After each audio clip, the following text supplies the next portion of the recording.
With a targeted opening date for the country now in sight, Ministry of Tourism officials are busy devising a strategy that will accommodate the return of visitors to the country even as COVID-19 persists.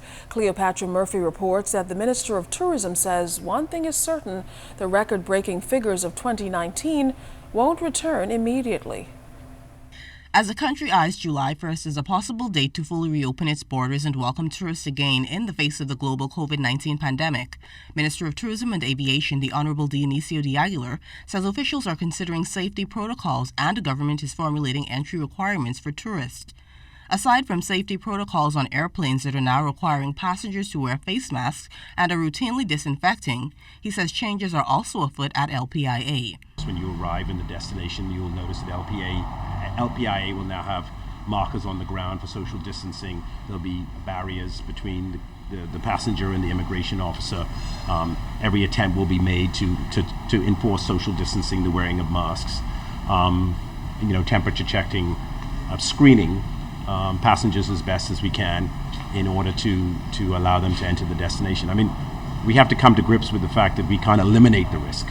It's impossible, and COVID-19 is going to be with us for the rest of our lives. So we have to learn to live with this and to mitigate the risk as much as possible.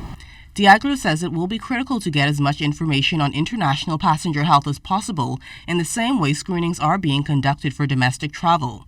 While residents being repatriated to the Bahamas are required to get COVID-19 tests, the Minister of Tourism says the current RT-PCR molecular swab tests pose a disadvantage in that getting the results take a longer time. Ideally, what we're hoping is the coming to market of a reliable rapid test. That would help us enormously, and we are aware that there are a number of them that are coming on stream. And it's all about risk mitigation. If you take a PCR molecular swab test, it may mitigate your risk. It might be 99% accurate, assuming that the swab was collected properly or that the sample was collected properly.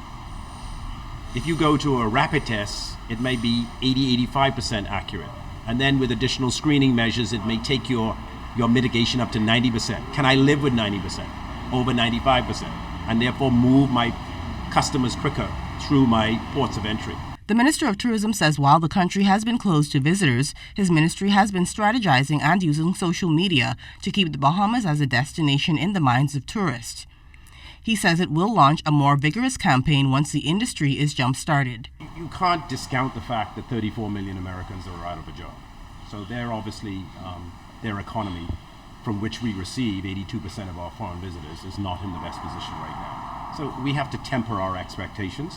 And I think certainly as it'll be a ramp up, but probably a slow ramp up. And some people are saying it could take as long as a year to 18 months to get back to where we were before.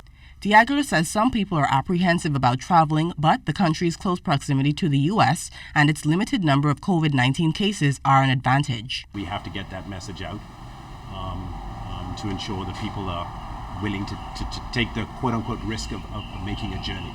So I think we're well positioned to have a ramp up over time, but it won't be 2019. Cleopatra Murphy, SAT&S Network News.